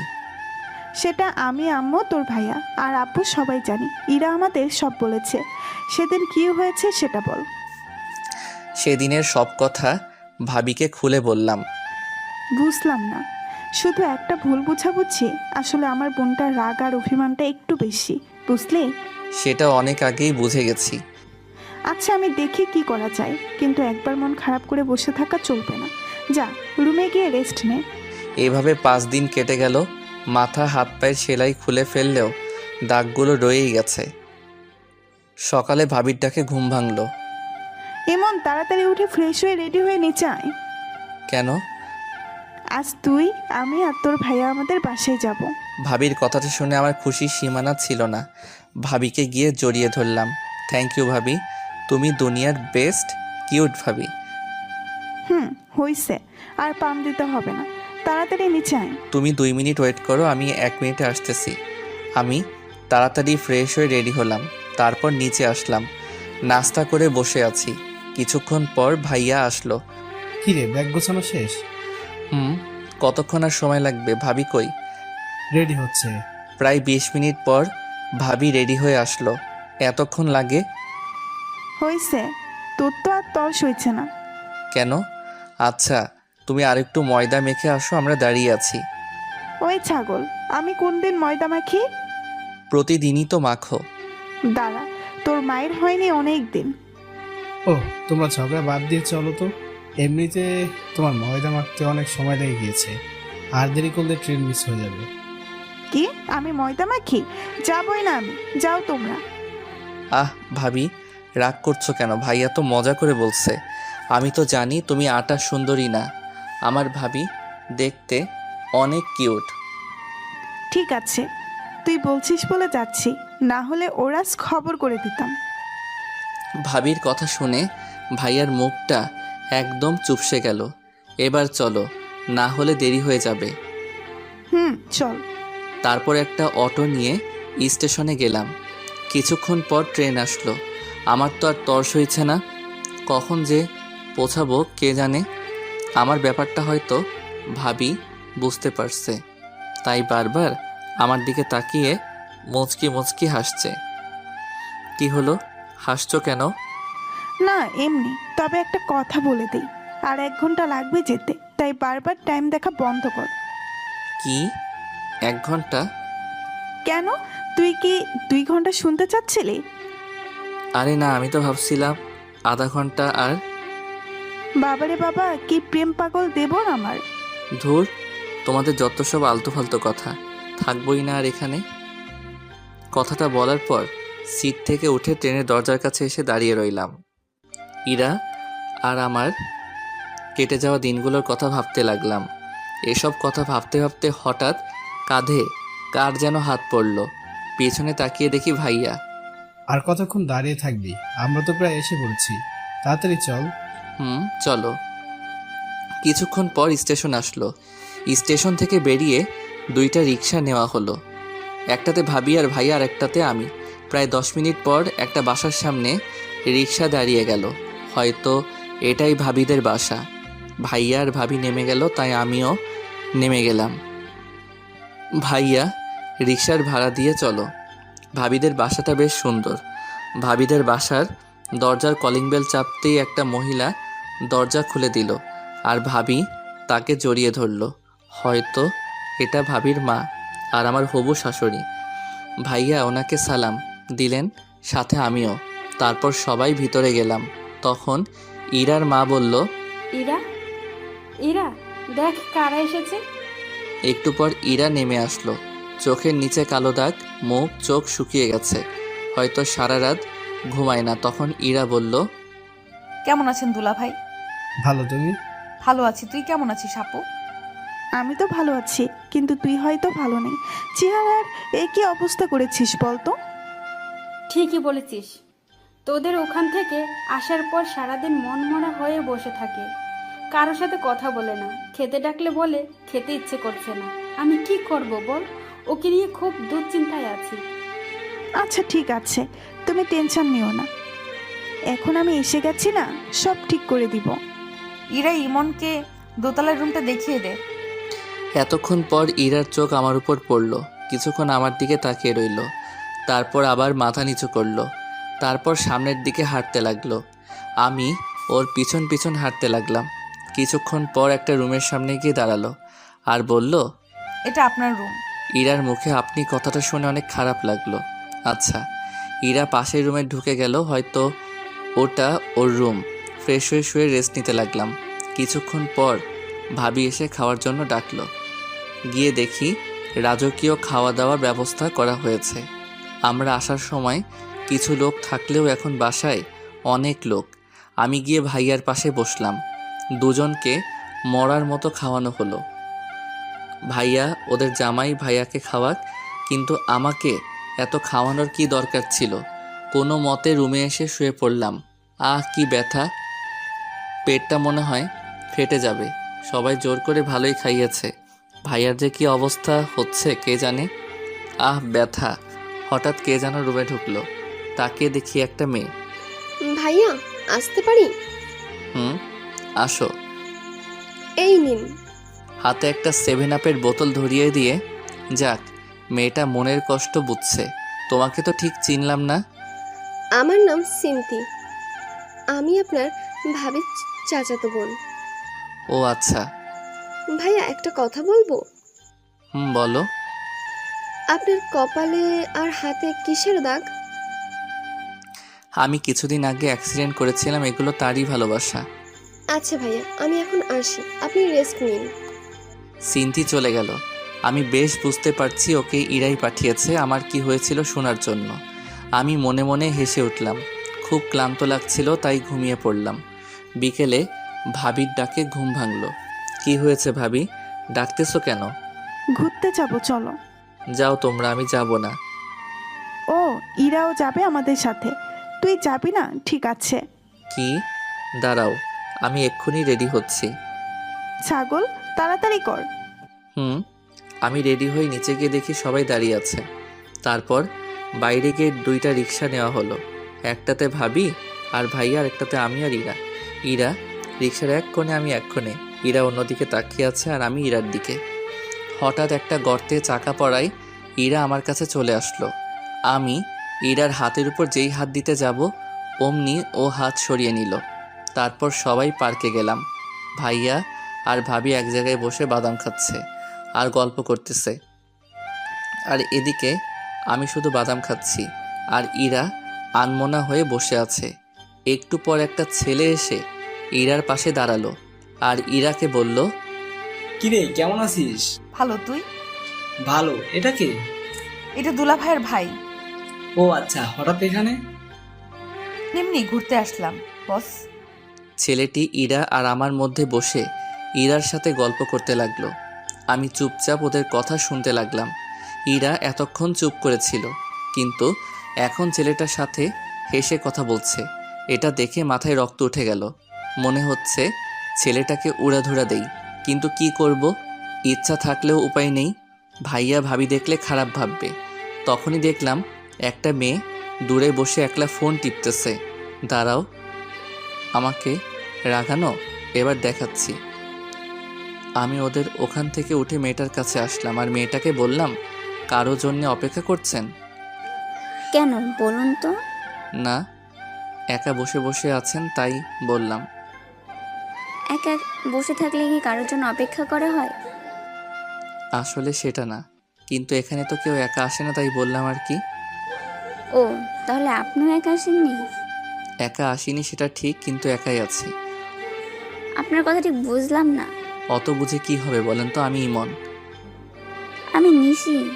আমার কথার উত্তরটা কিন্তু পেলাম না। কোনটা? এই যে কারোর জন্য অপেক্ষা করছেন কি না? না, তেমন কেউ নেই। ও, আপনার কেউ আছে? জি আছে। কে সে? ওই যে দেখছেন একটা ছেলের পাশে একটা মেয়ে বসে আছে, ওইটা। মানে আপনার গার্লফ্রেন্ড আরেকজনের সাথে বসে কথা বলছে আর আপনি এখানে বসেছেন? ব্যাপারটি ঠিক হজম হলো না। সে অনেক কাহিনী, অন্য একদিন বলবো। ফ্রেন্ডস। ফ্রেন্ডস। আমি নিশির সাথে গল্প করতে লাগলাম। এদিকে ইরা রিয়াদের সাথে কথা বলা বাদ দিয়ে আমার এর দিকে তাকিয়ে আছে। তখন রিয়াদ বলল, কিরে কি হলো? ওইদিকে কি দেখিস? কিছু না। তোর কি হয়েছে বলতো? কিছু হয়নি, তুই যা, আমি পরে বলবো। এখন আমার ভালো লাগছে না। রিয়াদ চলে গেল। ইরা ইমনকে কষ্ট দিতে গিয়ে এখন নিজেই কষ্ট পাচ্ছে। ইমনকে ওই মেয়েটার সাথে হেসে হেসে কথা বলতে দেখে ইরার আর সহ্য হলো না। সে তার আপুর কাছে গেল। তখন তার আপু বলল, কি রে, তুই এখানে? ইমন কই? আছে, চল বাসায় যাব। এক্ষুনি? একটু পর যাই, তুই বস এখানে। বলছি না বাসায় যাব, তাড়াতাড়ি ওঠ। দুলা ভাই ওঠেন তো। আচ্ছা, ইরা যখন বলেছে চলো চলে যাই, কিন্তু ইমন কই? আপনারা দাঁড়ান, আমি ডেকে আনছি। ইরা ইমনের কাছে আসলো। কথা বলা শেষ হলে চলুন, বাসায় যাব। আচ্ছা চলো। আমি নিশিকে বলে চলে আসলাম। আসার সময় অবশ্য ওর নাম্বারটা নিয়ে এসেছি। বাসায় আসলাম। আসার সময় অবশ্য ইরার মুখটা দেখার মতো ছিল। মাঝে মাঝে আমার দিকে রাগি লুকে তাকাচ্ছিল, মনে হচ্ছে চোখ দুটো দিয়ে খেয়ে ফেলবে। বাসায় এসে ফ্রেশ হয়ে নিচে গেলাম। সবাই একসাথে খাওয়া দাওয়া করলাম। ইরাও ছিল সাথে। রাতে ঘুম আসছিল না, তাই ছাদে গিয়ে দাঁড়ালাম। পকেট থেকে একটা সিগারেট বের করে ধরালাম আর রাতের আবহাওয়াটা উপভোগ করতে লাগলাম। সিগারেট খাওয়াটা আমার নেশা না, দিনে 1টা থেকে 2টা না খেলে নাই। হঠাৎ একটু পর কারো পায়ের আওয়াজ পেলাম। সিগারেটটা লুকিয়ে ফেললাম। ইরা ছাদে উঠল। সিগারেটটা দূরে ফেলে দিতে চাইলাম, কিন্তু দিলাম না, দেখিও কি করে। ইরা ছাদের এক কোণে চলে গেল। আমি ওখানে দাঁড়িয়েই সিগারেট খেতে লাগলাম। তখন ইরা বলল, এটি কি আপনার বাসা যেখানে সিগারেট খাচ্ছেন? না, কেন? এখানে সিগারেট খাওয়া বারণ নাকি? হ্যাঁ বারণ। আর এই ছাদে যার তার আসা এলাও না। এক্ষুনি নেমে যান। তাহলে আমি যার তার এর মধ্যে পড়ি? হ্যাঁ, আমার তো সেটাই মনে হয়। ও ভালো তো, কথায় ভালোই বিষ ঢালতে শিখে গেছো। যাই হোক, আমি নেমে যাচ্ছি। কথাটা বলেই নিচে চলে আসলাম। ইরাদের বাসার পাশে একটা চায়ের দোকান আছে। ভাবিকে বলে ওখানে গেলাম। গিয়ে একটা সিগারেট কিনে খেতে লাগলাম। ইরা ছাদ থেকে আমার দিকে তাকিয়ে আছে। অন্ধকারে ওকে দেখতে না পেলেও চাঁদের আলোয় ওর ছায়াটা ঠিকই দেখা যাচ্ছে। সিগারেটের ধোঁয়ায় ইরার দেওয়া বিষগুলোকে মন থেকে বের করার চেষ্টা করতে লাগলাম। কিছুক্ষণ পর বাসায় ঢুকলাম। ভিতরে ঢুকে দেখি ইরা দাঁড়িয়ে। ওর মুখোমুখি না হয়ে রুমে চলে গেলাম। গিয়ে শুয়ে পড়লাম। কোনোভাবেই হার মানলে চলবে না, পুরো চেষ্টা করতে হবে। কোনো মতেই আমি ইরাকে আমার জীবন থেকে আলাদা হতে দিব না। এসব ভাবতে ভাবতে ঘুমিয়ে পড়লাম। সকালে ঘুম থেকে উঠে ফ্রেশ হয়ে নিচে গেলাম। ভাইয়া নাস্তা করছে, পাশে সিনথিয়া আর ইরাও আছে। আমি গিয়ে সিনথির পাশে বসলাম। আমি আমার মতো খেতে লাগলাম। এর মধ্যে সিনথি আমার কানের কাছে আসলো আর বলল, ভাইয়া আপনি আর আমি আজ ঘুরতে যাব। পাশ থেকে কথাটা হয়তো ইরা শুনতে পেল। ইরা সিনথির দিকে রাগে লোকে তাকালো। ওর চোখ দেখে সিনথির যায় যায় অবস্থা। তখন ইরা সিনথিকে বলল, এত কথা কিসের? খাওয়ার সময় যা উপরে যা। তখন ইরাকে ভাবি বলল, আরে ওকে খেতে দে আগে। না, ওর খাওয়া লাগবে, তুই উপরে যা। সিনথি ভয় পেয়ে উপরে পালালো। ইরা আমার দিকে একবার তাকিয়ে উঠে গেল। ওর চোখ দিয়ে মনে হয় আগুন ঝরছে। সারাদিন ইরার সাথে কোনো কথা হয়নি। বিকেলে বাজার যাওয়ার জন্য বের হলাম। তখনই সিনথি আসলো আর বলল, ভাইয়া কই যান? একটু মার্কেটে যাব। ও আমিও যাব, চলুন, আমার কিছু কেনাকাটার আছে। আমি আর সিনথি বেরিয়ে পড়লাম। মার্কেটে গিয়ে সিনথি কেনাকাটা করতে লাগলো। তখনই একটা শপে একজোড়া পায়েল দেখে খুব পছন্দ হলো। আমি পায়েলগুলো ইরার জন্য কিনে নিলাম। ইরার পায়েল অনেক পছন্দ। আমরা মার্কেট থেকে বেরিয়ে আসবো, তখনই দেখলাম ইরা মার্কেটের ভিতরে যাচ্ছে। ভাবলাম এক্ষুনি পায়েলগুলো ওকে পরিয়ে দেই, তাই ওকে ডাকতে লাগলাম। কিন্তু ও না শোনার ভান করে চলে যেতে লাগলো। আমি দৌড়ে গিয়ে ওর হাতটা ধরলাম। কি হলো, এতক্ষণ ধরে ডাকছি, শুনতে পাচ্ছ না? জানোয়ার, রাস্তাঘাটে মেয়েদের দেখলে হাত ধরার ইচ্ছা হয়? কুত্তা বাবা মা শিক্ষা দেয়নি? তোর মতো ছেলেদের জন্মের ঠিক নেই, সেই জন্য তোরা এমন করিস। আরেকদিন যদি দেখি তাহলে বুঝতে পারবি। কথাগুলো বলে ইরা চলে গেল। আমি ওখানেই দাঁড়িয়ে রইলাম। আশপাশের সব মানুষ সবাই আমার দিকে তাকিয়ে রয়েছে। অজান্তেই চোখ দিয়ে পানি পড়তে লাগলো। ইরা এমনটা করতে পারলো? হয়তো ভুলটা আমারই, কিন্তু আমার বাবা মা নিয়ে না বললেই পারতো। আজ বুঝে গেলাম ওর মনে হয় আমি আর নেই। হঠাৎ করে কাঁধে কারো হাতের স্পর্শ পেলাম। তাড়াতাড়ি করে নিজের চোখের জল মুছে ফেললাম। তাকিয়ে দেখি সিনথি। ভাইয়া, আপু তোমার সাথে এমন করলো কেন? আমি ভাবতেও পারিনি আপু এমন করবে। তুমি তো খারাপ কিছু করনি। আরে বাদ দাও, আমি কিছু মনে করিনি। সেটা তোমার চোখ দেখেই বুঝতে পারছি। আমি আপুর ব্যাপারে অনেক লজ্জিত। আমি আপুর হয়ে তোমার কাছে ক্ষমা চাইছি। আরে কি বলছো? তুমি কেন ক্ষমা চাইছো? তুমি তো কিছু করনি। সব দোষ আসলে আমার ভাগ্যের। বুঝলাম না। আসলে কি জানো, মানুষ যখন কাছে কিছু পায় তার মর্যাদা দিতে পারে না, আর যখন সেটা চলে যায় তখন সেটা তার কাছে অনেকটা দামি হয়ে যায়। আর কিছু সময় উপর থেকে সেটা লেখা থাকে না। আমার ক্ষেত্রে হয়তো উপরওয়ালার মর্জি। কারোর মনে জায়গা করে নিতে উপরওয়ালার মর্জি থাকা লাগে নাকি? হয়তো বা না, কিন্তু সম্পর্কটা একটা পরিণতি পেতে গেলে, একটা হ্যাপি এন্ডিংয়ের জন্য তার আদেশ থাকা লাগে। তার ইচ্ছে না থাকলে রাস্তায় একসাথে আসলেও ঠিকানাটা আলাদা হয়ে যাবেই। তোমার কথা কিছুই বুঝতে পারলাম না। একদিন বুঝতে পারবা। চলো বাসায় যাই। চলো। বাসায় আসলাম, ভাবি আমাদের কাছে আসলো আর আমাকে বলল। কি রে, তোর গালে কিসের দাগ? তখন ভাবিকে সিনথি বলল। জানো আপু, ইরা আপু না। কথাটা বলার আগে আমি সিনথিকে থামিয়ে দিলাম। কিছু না ভাবি, গালে একটা মশা বসেছিল, ওটাকে মারতে গিয়ে দাগ পড়ে গেছে। ভাবি আমার দিকে তাকালো। যা উপরে গিয়ে ফ্রেশ হয়ে নে। উপরে এসে শুয়ে পড়লাম। কি এমন ভুল করেছিলাম যে ইরা আমার সাথে এমনটা করলো? ভেবেছিলাম ওর অভিমানের জন্য হয়তো এমনটা করছে, কিন্তু এখন বুঝতে পারছি ইরা আর আমাকে ওর জীবনে চায় না। তাহলে ওর ইচ্ছেটাই থাক। নীরবে কেঁদে চলেছি। কেন জানি না নিজেকে খুব একা লাগছে। মনে হচ্ছে জীবন থেকে কিছু একটা চিরদিনের মতো হারিয়ে গেল। শত চেষ্টায় তাকে আটকে রাখতে পারলাম না। চারদিকটা কেমন যেন অন্ধকার হয়ে আসছে। চোখের পাতাগুলো জলে ভিজে গেছে। ভালোবাসা আমার সাথী না হলেও কষ্টগুলো আজ আমার সাথে ঠিকই আছে। ভালোবাসার সবচেয়ে বড় পাওনাটা হয়তো পেয়ে গেলাম। নিজেকে শেষ করে দেওয়ার ইচ্ছে করছে, কিন্তু সেটা করলে আম্মু আব্বু ভাইয়া ভাবিকে ধোঁকা দেয়া হবে। তাই এই যন্ত্রণা নিয়ে সারা জীবন হয়তো কাটিয়ে দিতে হবে। সারা রাত কেঁদেই গেলাম। বাইরে খেয়ে এসেছি বলায় ভাবি আর ডাকেনি। জ্যোৎস্না রাতে জানালার পাশে বসে আছি। চাঁদের আলোয় কেমন যেন একটা মায়া আছে। আর আজ বুঝলাম কেন জ্যোৎস্না রাতের চাঁদ সবার পছন্দের রাতের একলার সময় পুরনো কথাগুলো মনে করিয়ে দেয়। তা ভালো হোক বা খারাপ, রাতের আকাশ কখনো কাউকে একা রাখে না, সাথে রেখে দেয় কিছু কষ্টদায়ক পুরনো স্মৃতি। সারা রাত ঘুমাতে পারলাম না। সকালে ফ্রেশ হয়ে নিচে গেলাম। চোখের নিচে কালো দাগ পড়ে গেছে। মাথাটা কেমন যেন ঝিমঝিম করছে। ভাবির সাথে কথা বলে বাইরে চলে আসলাম। বাইরে এসে চায়ের দোকানের দিকে যেতে লাগলাম। হঠাৎ কি যে মনে হলো, পিছনে তাকিয়ে দেখি ইরা আসছে। আমি কিছু না বলে এক দোকান থেকে এক প্যাকেট সিগারেট কিনে একটা সিগারেট ধরিয়ে পার্কের দিকে গেলাম। একটু পর ইরা ওর কিছু বান্ধবীর সাথে পার্কে এলো। আমি ওকে দেখে মাথা নিচু করে রইলাম আর নীরবে সিগারেট খেতে লাগলাম। হঠাৎ করেই চোখ দিয়ে জল পড়তে লাগলো। তাড়াতাড়ি জল মুছে বড় একটা নিঃশ্বাস নিলাম। তারপর আরেকটা সিগারেট ধরালাম। এদিকে ইরা ইমনকে সিগারেট কেনা দেখে ওর পিছনে আসে, সাথে কিছু ফ্রেন্ডকেও নিয়ে আসে যাতে ইমন বুঝতে না পারে। ইরা ইমনের দিকে এক দৃষ্টিতে তাকিয়ে আছে। কালকের ঘটনার জন্য ইরাও সারা রাত ঘুমাতে পারেনি। সারা রাত ইমনের জন্য কেঁদেছে। কাল কেন যে ওর সাথে এমন ব্যবহার করলাম, আজ আমার জন্যই ও কষ্ট পাচ্ছে। সব আমার জন্য। কোন মুখে ওর কাছে যাব? এসব কথা ভাবতে ভাবতে ইরা কেঁদেই ফেললো। তখন ইরার ফ্রেন্ড বলল, কি রে, কাঁদছিস কেন? ইরা কেঁদেই চলেছে। আরে বলবি তো। ইরা আর ওই জায়গায় না থেকে বাসায় চলে আসে। বাসায় এসে দরজা বন্ধ করে কাঁদতে থাকে। তখন ইমন একটু পর সামনে তাকিয়ে দেখে ইরা নেই। সারা দিন পর বিকেলে বাসায় যাই।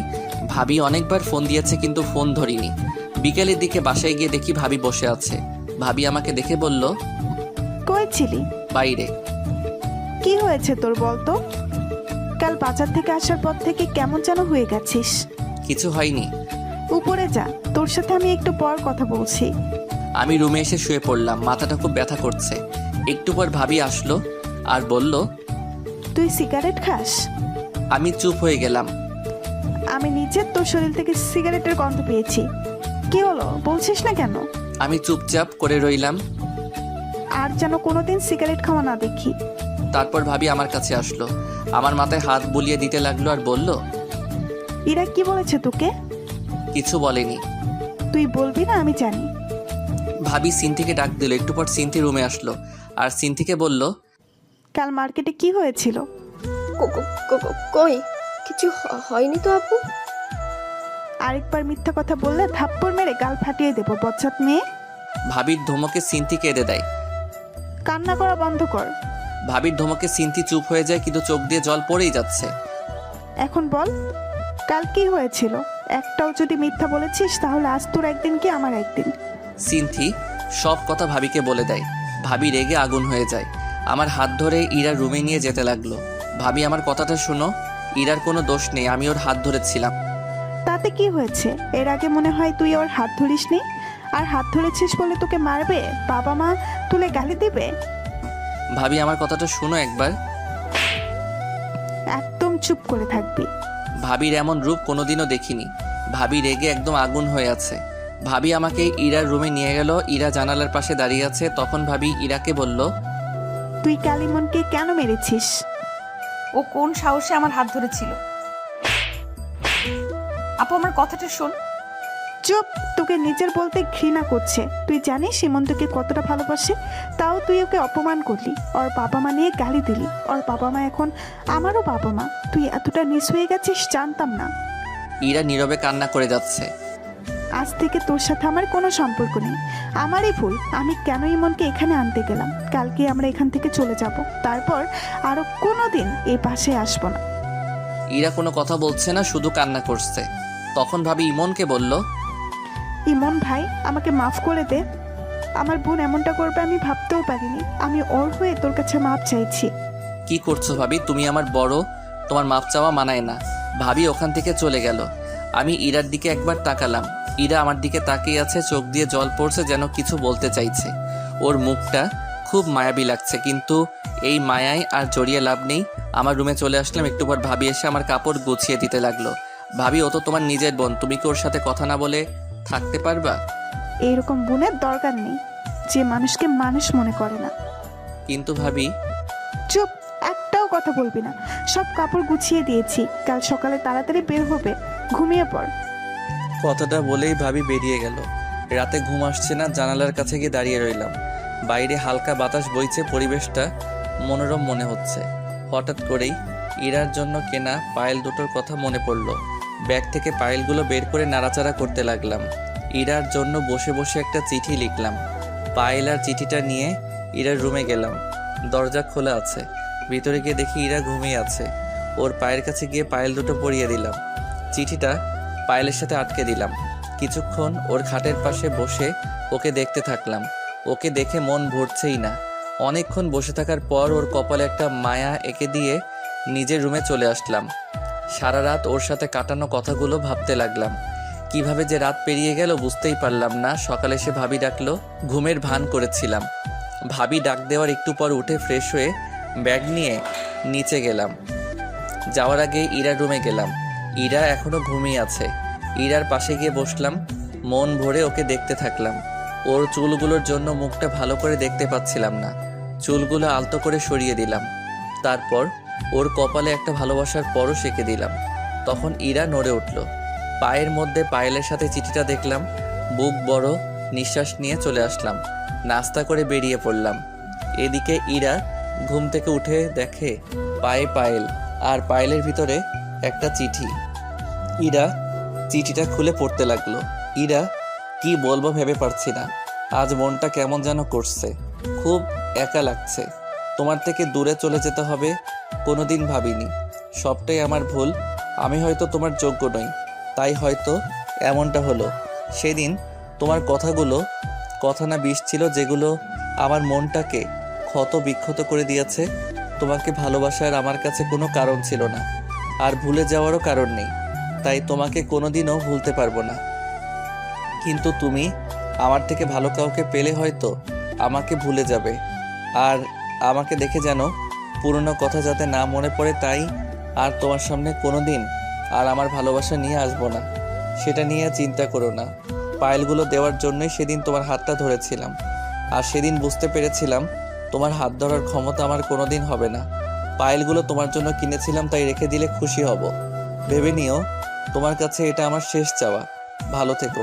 আর আমার জন্য তোমার আর ভাবির সম্পর্কটা খারাপ হলো, তার জন্য আমি অনেক দুঃখিত। আশা করি আমার থেকে ভালো কাউকে নিজের জীবনে পাবে, যে আমার মতো জানোয়ার হবে না। ইতি, ইমন। ইরা চিঠিটা নিয়ে বুকে জড়িয়ে কাঁদতে লাগলো। জীবনের সবচেয়ে বেশি যাকে ভালোবাসতাম সে আজ দূরে চলে গেল। কি করে বাঁচবো আমি? আমার আর বেঁচে থাকার অধিকার নেই। কেন বাঁচবো আমি? আর কার জন্যই বা বাঁচবো? আমি ভাবি আর ভাইয়া স্টেশনে বসে আছি। 30 মিনিট ধরে ট্রেন আসতে দেরি হচ্ছে। একটু পর ভাবির ফোনে একটা কল আসে। কিছুক্ষণ কথা বলার পর ভাবি চিৎকার দিয়ে ওঠে। কি হয়েছে ভাবি, কাঁদছো কেন? ইমন, ইরা না সুইসাইড করার চেষ্টা করছে। কি বলছো? ইরা কোথায় এখন? আম্মু ওকে হাসপাতালে নিয়ে গেছে। তাড়াতাড়ি চলো। আমরা সবাই হাসপাতালে গেলাম। অজান্তেই চোখ দিয়ে পানি বেয়ে পড়ছে। ভাবি আমার কাছে আসলো আর বলল, কাঁদিস না ভাই আমার। ভাবি, পাগলিটার কিছু হয়ে গেলে আমি যে বাঁচতে পারবো না। আমি তো ওর ভালো থাকার জন্য ওর থেকে দূরে যেতে চেয়েছিলাম, কিন্তু ও যে এমনটা করবে। ভাবি, ওর কিছু হবে না তো? কিচ্ছু হবে না, আমি ডাক্তারের সাথে কথা বলেছি, ও একদম ঠিক হয়ে যাবে। আমি ওর কাছে যাব ভাবি। একটু পর ডাক্তার চেক আপ করছে। তুই চুপটি করে বস, আমি আসতেছি। ভাবির কথা শুনে কিছুটা হলেও স্বস্তি পেলাম। কিছুক্ষণ পর ডাক্তার বের হলেন আর বলল, আপনারা পেশেন্টের সাথে দেখা করতে পারে, কিন্তু এক এক করে। সবাই দেখা করতে গেল। ভাবি আমাকে আগে যেতে বলল, কিন্তু আমি সবার পরে গেলাম। ইরা শুয়ে আছে। আমি রুমে ঢুকতেই আমার দিকে তাকিয়ে মুখ ঘুরিয়ে নিল। আমি ওর পাশে গিয়ে বসলাম। ওর হাতে ব্যান্ডেজ করা। দুজনেই চুপচাপ। ইরা অন্যদিকে মুখ ঘুরিয়ে আছে। আমি ওর হাতের উপর হাত রাখলাম। ইরা চুপচাপ। দুজনের মুখে কোনো কথা নেই। কি বলবো ভেবে পাচ্ছি না। না, ওকে একটু রাগিয়ে দেখি। আমি কি চলে যাব? আসতে কে বলেছে? কেউ বলেনি। নির্লজ্জের মতো চলে আসছি। এখন ফিরে যাই। চলে যা, লাগবে না তোকে। আরে চিল্লাচ্ছ কেন? যাচ্ছি তো। উঠতে যাব, তখন দেখছি ইরা ফুপিয়ে ফুপিয়ে কান্না করছে। মুখটা কি এদিকে ঘোরানো যাবে? না, যাবে না, চলে যা তুই। কারোর দরকার নেই আমার। সত্যি তো। ইরা চুপ, কান্না করছে। কি হলো? ইরা আমার দিকে ঘুরলো, আমার চোখের দিকে তাকিয়ে আমাকে জড়িয়ে ধরলো। আমার বুকে মুখ গুজে কান্না করতে লাগলো। আরে এত কান্না কেউ করো কেন? চুপ কর, একদম কথা বলবি না। আর একবার যদি আমাকে ছেড়ে যাওয়ার কথা বলছিস তাহলে বুঝতে পারবি। তাহলে সেদিন বাজারে কি বললে? আসলে সেদিন তোমাকে সিনথিয়ার সাথে দেখে মাথা খারাপ হয়ে গেছিল, তাই আবল তাবল বলে ফেলেছি। আমাকে মাফ করে দাও প্লিজ। তুমি যদি মাফ না করো তাহলে আমি আবার কিছু করে ফেলবো। আরে পাগলি, আমি কি তোমার উপর রাগ করে থাকতে পারি? অবশ্য আবার হাত কাটলে ভালোই হবে। কেন? তাতে তোমার ওজনটা যদি একটু কমে। যে মোটু তুমি। কি আমি মোটু? বলেই বুকে কামড়ে ধরলো। আরে আরে লাগছে তো, ছাড়ো। ছেড়ে দিল। এভাবে কেউ কামড় দেয়? ওসব বাদ দাও, এখন একটা কিস দাও তো। কি কিস? এখন না, বিয়ের পর। দিবা কিনা বলো। কেউ এসে পড়বে। তোর গুষ্টি কিলাই। বলেই ইরা আমাকে টান দিল। আমি ইরার উপর পড়ে গেলাম। ইরা ঠোঁটের সাথে ঠোঁট লাগিয়ে দিল। 3 মিনিট পরে ছেড়ে দিল। দুজনেই হাঁপাতে লাগলাম। ইরা আবার ঠোঁটের সাথে ঠোঁট লাগিয়ে দিল। এভাবে 3 বার কিস করলো। শেষমেশ ওকে ধাক্কা দিয়ে নিজের থেকে ছাড়িয়ে নিলাম। ইরা মুচকি মুচকি হাসতে লাগলো। আমি হাঁপাচ্ছি। এমন বারবার কেউ কিস করে? আমি কি জানি। এখনই দম বন্ধ হয়ে যেত। হইছে, ঢং বাদ দাও। আমি ইরার পাশে বসলাম। বিকেলের দিকে ইরাকে বাসায় আনা হলো। গাড়ি থেকে নামার সময় ইরা ডাক দিল, কি হলো? আমার কেমন যে লাগছে, মাথাটাও ঘুরছে, আমি হাঁটতে পারবো না। তো কি করব? কোলে করে নিয়ে যাও। কি বলছো ভাইয়া? ভাবি আছে তো। নিয়ে যাবে কিনা বল। ভাবি তখন আমার কাছে আসলো। কি হয়েছে? বাসায় চল। দেখো না আপু, আমার মাথাটা ঘোরাচ্ছে, কেমন যেন লাগছে। ওকে বলছি কোলে করে নিয়ে যেতে, কিন্তু কিছুতেই নিয়ে যাচ্ছে না। একটা মেয়ে অসুস্থ, ওকে সাহায্য করা বাদ দিয়ে কি বলছিস? যা, উপরে নিয়ে যা। কথাটা বলে ভাবি হাসতে হাসতে চলে গেল। আমি ইরাকে কোলে তুলে নিলাম। ইরা আমার গলা জড়িয়ে ধরলো। ইরাকে ওর বেডে শুয়ে দিলাম। তখন ইরা বলল, আমার পাশে শুয়ে পড়ো। না না, সবাই কি ভাববে? বলছি না শুয়ে পড়ো। ইরা জোর করে ওর পাশে শোয়ালো। আমার বুকে মাথা গুঁজে চুপ করে রইল। কিছুক্ষণ পর, ইমন, হুম। একটা কিস করি। না, করি না। এখন না, এখন ঘুমাও। তাহলে মাথায় হাত বুলিয়ে দাও। আমি ইরার মাথায় হাত বুলিয়ে দিতে লাগলাম। কিছুক্ষণ পর ইরা ঘুমিয়ে পড়লো। রাতে ইরাকে খাইয়ে দিলাম। রাতেও ইরা ওর পাশে জোর করে শোয়ালো। ভাবিকে বললাম। ভাবি বলল, ইরা অসুস্থ, ওকে একা রাখা ঠিক হবে না। ভাইয়াও ভাবির সাথে নিল। মাঝরাতে, ইমন শুনছো? কি হলো? ছাদে যাব, চলো। রাত 1টা বাজে, এখন ছাদে গিয়ে কি করবা? চাঁদ দেখবো, চলো না। কাল গেলে হয় না? না হয় না, চলো এক্ষুনি। চলো। আরে আরে, আমি হাঁটতে পারবো না, কোলে নিয়ে যাও। ইরাকে কোলে করে ছাদে নিয়ে গেলাম। দুজনে দোলনায় বসলাম। ইরা আমার কাঁধে মাথা রাখলো। মুহূর্তটা চাওয়ার কিছু ছিল না মনে হয়। সময়টা এখানে থেমে যাক আমাদের এই মুহূর্তে। ইমন, আবার কি হলো? আর ছেড়ে যাবে না তো? যতদিন পর্যন্ত উপরে যে আছে তার ডাক না পড়ছে ততদিন পর্যন্ত আমি তোমার পাশেই আছি। একটা কথা বলবো? বলো। একটা কিস দিবা? আবার?